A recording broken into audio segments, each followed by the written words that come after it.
Bismillahirrahmanirrahim. Assalamualaikum warahmatullahi wabarakatuh. Waalaikumsalam warahmatullahi wabarakatuh. Puji dan syukur kehadirat Allah Subhanahu wa Ta'ala, karena dengan rahmatnya lah sehingga pada saat dan kesempatan ini kita masih bisa berkumpul di tempat yang sederhana ini guna melaksanakan kegiatan ngopi bareng, yaitu ngolah pikiran dan ide best practice dengan menggunakan metode STAR. Baik, untuk menghargai waktu kepada pemateri saya persilahkan. Bismillahirrahmanirrahim.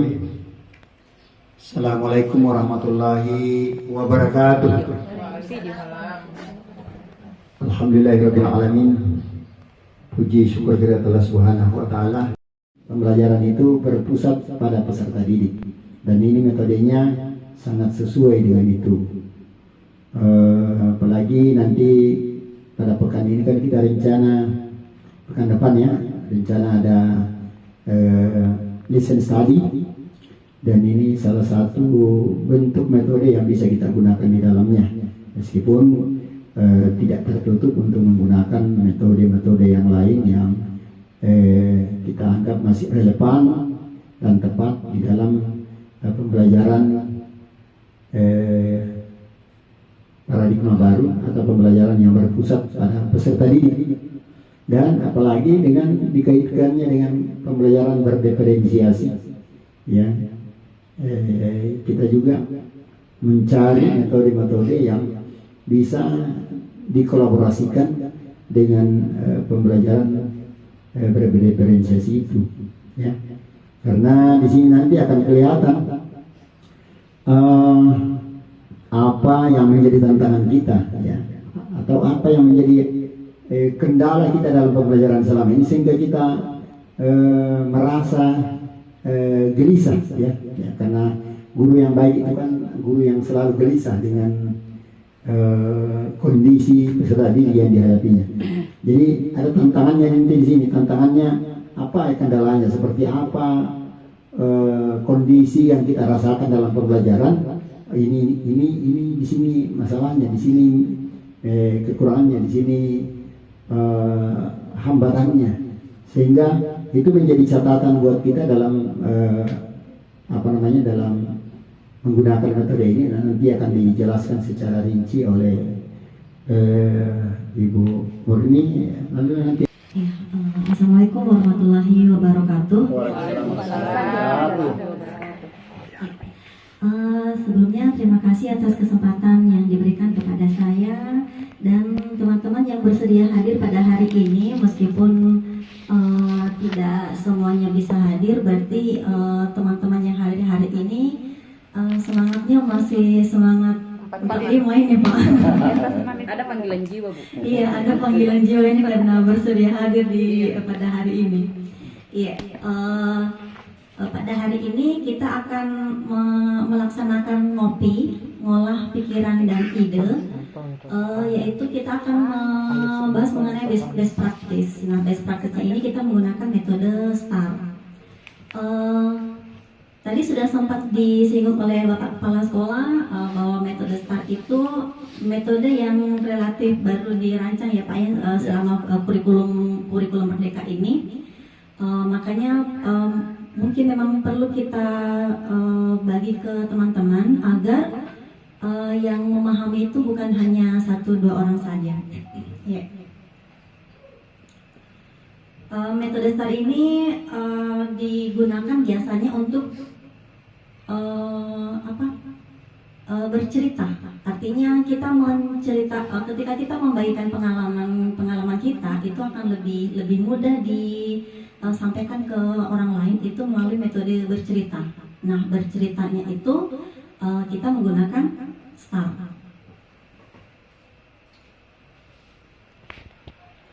Ya, jadi menyusun cerita praktik baik menggunakan metode STAR. Di itu kita melihat apakah ada tantangan apa saja kita hadapi. Misalnya tadi pada saat kita menghadapi guru SMP 5 tadi belum terlalu banyak yang memahami kurikulum Merdeka, kemudian bagaimana pelaksanaannya. Nah, itu ada tantangan berarti. Tantangannya itu kita tuliskan, kita ceritakan.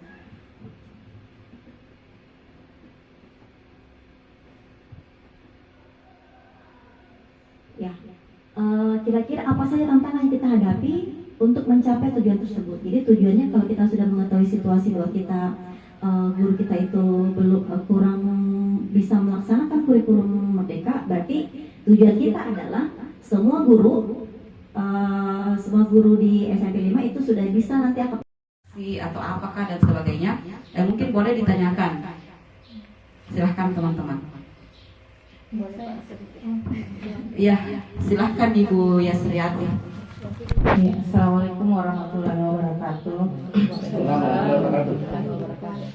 Ya, jadi mohon maaf sebelumnya mendengar pemaparan singkat dan jelas tadi dari Ibu Murni. Sebetulnya saya salah kaprah awalnya ya. Jadi mengenai kegiatan nanti untuk semacam praktik baik yang akan kita laksanakan itu awalnya di dalam benak saya itu yang berkaitan dengan materi apa yang kita bawakan ya.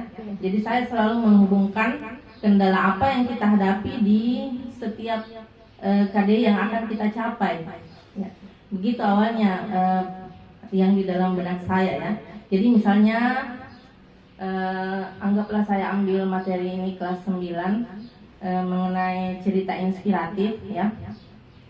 Anak-anak itu kadang kalau pesan, kan di setiap cerita inspiratif selalu ada amanat atau pesan ya.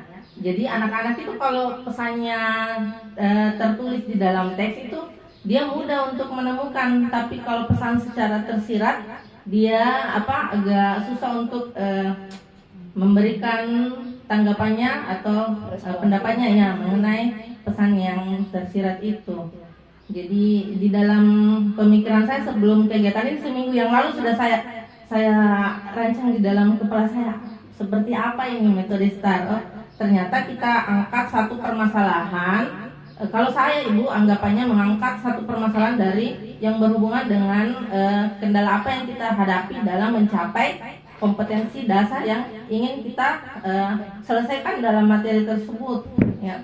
Jadi mohon penjelasannya, apakah ada sumber permasalahannya boleh di luar dari materi itu atau hanya berfokus pada peserta didik saja?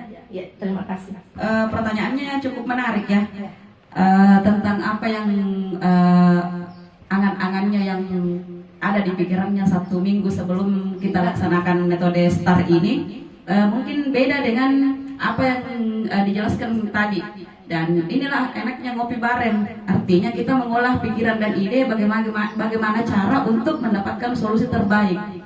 Ya, bagaimana ini, kita tampung dulu pertanyaan atau langsung dijawab saja dulu? Ya. Oke, kami persilahkan kepada Ibu narasumber untuk menjawab pertanyaan dari Ibu Yasriati. Silakan Bu. Iya. Sebenarnya pada saat saya membawakan materi ini juga dalam pemahaman saya itu juga yang materi ini disampaikan ke narasumber pada saat itu. Jadi memang pada itu kami mendapatkan materi STAR itu, metode STAR itu adalah untuk membuat video praktik baik. Nah, video praktik baiknya itu video yang bagaimana itu yang bisa diterima di PMM, yang bisa dikurasi, karena selama saya dan Pak Sudirman mengikuti, kalau tidak salah itu hari hanya 2 orang ya Pak ya yang lolos di situ. Jadi tapi ini akan kita pastikan akan kita imbaskan juga ke teman-teman guru yang lain, kan bisa jadi ada teman-teman lain juga yang bisa membuat video praktik baik begitu, dijadikan sebagai bukti karya. Ya, oke. Untuk menjawab pertanyaan tadi Ibu Yasriati, situasi itu kan banyak ya latar belakang itu. Jadi kalau menurut pendapat saya pribadi, memang kita kalau pembelajaran itu fokusnya ke murid, ke peserta didik. Akan tetapi latar belakang itu pasti tidak hanya berkisar pada peserta didik saja. Bisa jadi gurunya ternyata pada saat mengajarkan di kelas itu strategi yang digunakan tidak menarik bagi anak-anak. Berarti kan maksudnya kan bukan pada anak-anak ya, bukan pada peserta didik, tapi kepada gurunya. Jadi latar belakang itu bisa jadi berdasarkan peserta didiknya, atau dari gurunya, atau mungkin lingkungan kita di sini. Misalnya kemarin pembelajaran TIK misalnya, sempat bercerita juga Pak Zainal di situ, dia bilang, aduh saya kok susah ya mengajarkan TIK karena kita dapatnya Chromebook tapi materinya itu kebanyakan Microsoft. Nah itu kan termasuk latar belakang itu. Jadi bukan ke gurunya, bukan ke anaknya, tetapi karena lingkungan, sarana prasarana juga. Iya. Jadi saya pikir untuk nah dari situasi itu kan kita melihat situasi apa saja, kondisi apa saja di situ yang apa namanya yang muncul. Iya, yang muncul di situ. Dari situ kan kita pasti akan ada tantangan, ada kendala. Nah dari kendala itu baru kita harus cerdas menyusun langkah-langkah atau strategi untuk menghadapi tantangan tadi itu. Simpulannya kalau untuk situasinya itu, iya, bukan hanya fokus ke peserta didik saja, tapi bisa dari gurunya, bisa dari lingkungan sekitar juga. Terima kasih. Oke.